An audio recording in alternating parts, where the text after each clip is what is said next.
congratulations guys. Sobrang, of course, as as predicted, sobrang successful ng samahan ninyo and Zeke being in on it as well.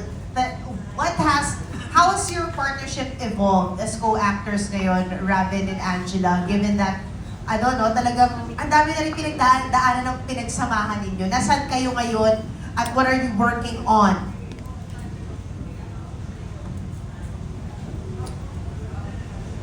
Hi po, Miss MJ. I can say na we're at this comfortable stage na isang tinginan pa lang namin, we can already communicate kung ano yung gusto namin maparating sa isa't isa. And I can say that it's very helpful, lalo na po on set kapag kailangan namin ng emotional and heavy scenes. Isang tinginan lang po namin, parehas na kaming nadadala sa eksena.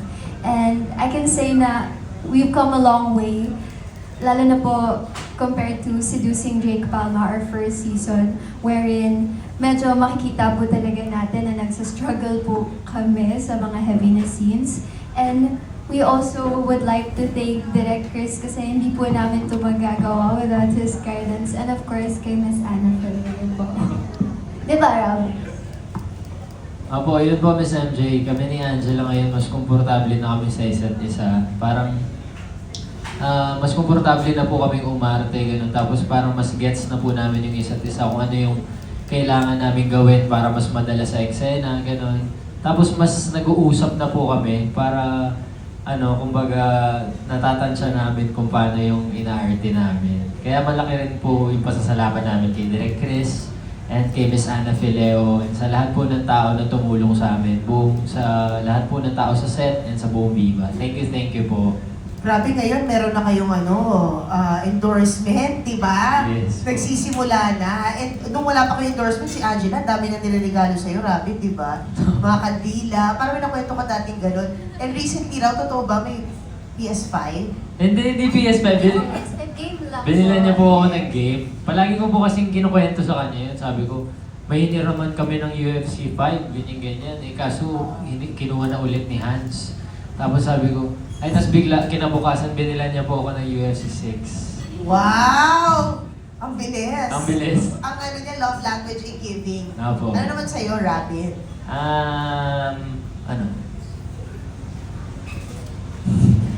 Physical touch.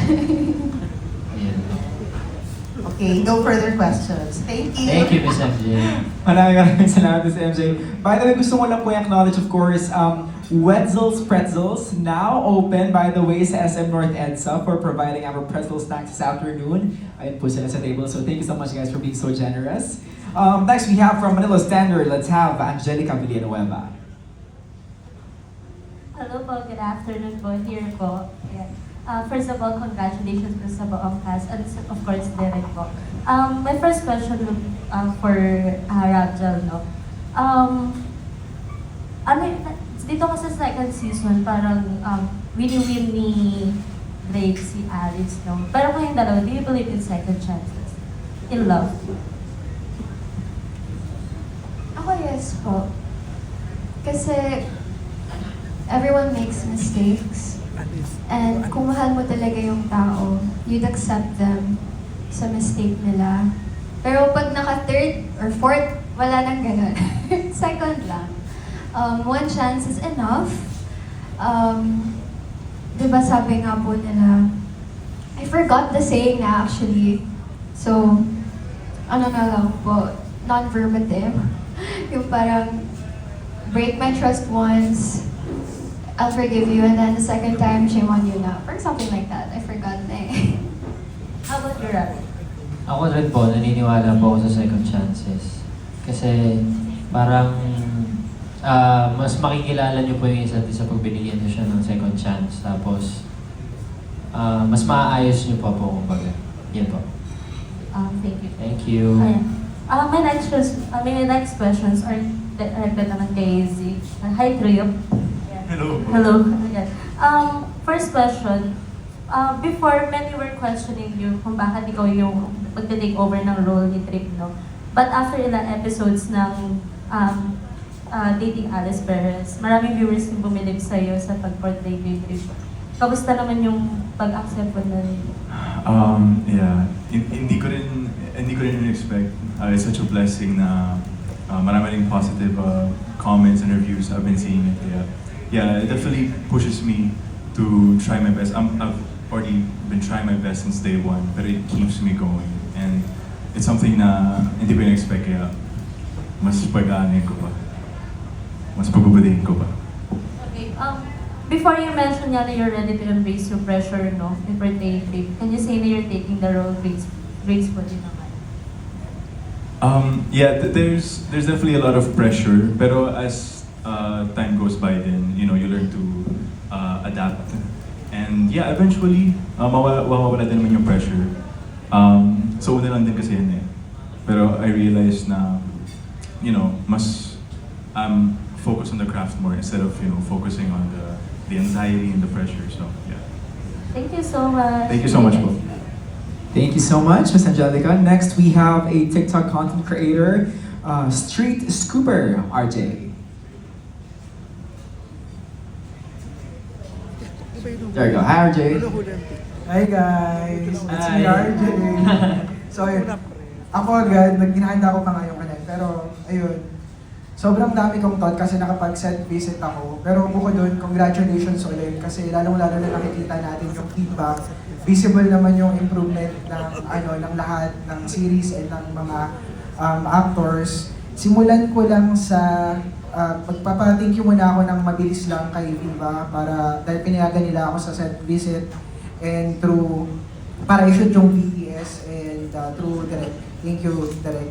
And Miss Chrisma, hi, kung asan ka man Miss Chrisma. Update ko lang po kasi naghahanap na sila ng BTS. Bukas po yun, July 31. I-approve na lang po and isa-send ko na po mamaya yung draft. Kasi inihingi na ng mga inyong fans. And nagka-delay lang po sa edit. And then, ayun, sobrang honored ako as an immersion content creator. And nakita ko sa set yung talagang dedication, yung passion ng lahat. And yun, so eto na, magtatanong na ako.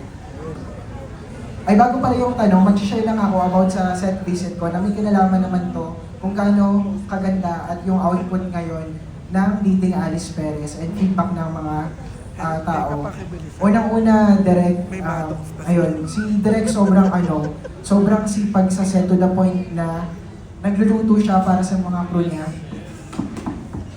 Guys, hindi madali yung yung init sa shoot, yung pagod, mula umaga sila hanggang gabi, pero hindi niya pa rin kinakalimutan na ipagluto yung mga crew niya. Kaya Direk, deserve mo ang success. At hindi ko makakalimutan yung pechay mo hanggang ngayon. Sobrang sarap ng pechay mo, Direk. Nung ano? Pechay. Diba yung pechay niya na may... Ginisang pechay. Yung ginisang pechay mo. Sorry. Naluto ni Direk. Naluto ni Direk. Ayun. Si Zik naman kung gano'n nyo siya nakikitang kahambol sa screen talaga, mas lalo na sa personal. And, well, syempre nasa BTS, pero isa na yun sa, grabe yung pagod niya from Las Piñas, from South to North, halos every time yun na nag-shoot sila. And congratulations, Quiz, kasi sabi ko nga online, lalong-lalo na yung episode 7, pinatunayan sa pinakita mo lang na deserve mo yung role. Deserve mo yung bagong Trip Palma. Yun. And then si Rab naman, Quiz, Rabin, sobrang na-appreciate kita lalong-lalo na nung ginaguide ni Direk si Angela, tapos naiwan tayo dun sa tapat ng monitor. And then bigla, ang random, pero ang biglang sabi mo, sobrang pinag-uusayan mo para ma-improve na yung performance mo from season 1. And nakita ko pa sa'yo kung gaano ka-concern and kung gaano mo gustong mas gandahan yung project para sa mga nag-a-anticipate sa inyo. So, ang galing. And then, syempre, Miss Angela Muji. Ayun, grabe, sobrang sipag ng ni Angela. Kasi to the point na hindi ko alam kung matatandaan mo to. Kausap ka namin, tapos pagkalingon namin biglang tulog ka na. And hindi kami magtataka kasi ang daming iyak mo din dito sa sa series na to. Pagod yung utak mo, katawan and everything. And then, ayun nga, may one time na hindi ka talaga malapitan kasi nasa sa yung character mo. Ganun ka ka-effective talaga na actress. Dalang-dala mo yung yung role mo. Ayun, so eto yung question ko. Ito pala yung question. So ang question ko is, bilang kayo, hindi bilang character nyo ano yung masasabi nyo sa mga character nyo? Kung may sasabihin kayo sa character nyo, episode 7 na tayo. So ano yung feedback nyo sa mismong character na pinoportray nyo as you And yun din, ganun din kay Direk, yung tanong ko, ano yung masasabi mo sa takbo ng mga nangyayari ng mga characters as personality. So, kay Rab muna siguro. Isa lang po masasabi ko, kumalma kayo at mag-usap-usap. Yun lang, ang dami na nangyayari masyado eh. Patindi ng patindi. I agree. Ako naman kay Alice, maybe distance yourself muna sa kanilang dalawa para hindi mo sila saktan, pati sarili mo. I think you need to reflect mag-isa. I feel like I wouldn't just say something. I feel like the first thing I do is I'd hug Trip. I feel like he's gone through a lot then. We can't deny na syempre may side din si Trip na nagpapakita na ng red flags, pero I do believe na it's coming from a genuine place talaga. So yeah, he's definitely a fighter. He really does fight for his love. Pero I would say na, I think there has to be some boundaries and limits at some point, you know. Sometimes he has to stop, sometimes he has to chill, so yeah. There you go. I believe we have to cut that for now kasi medyo mahaba pa yung lineup natin of questions. But thank you so much. We appreciate it.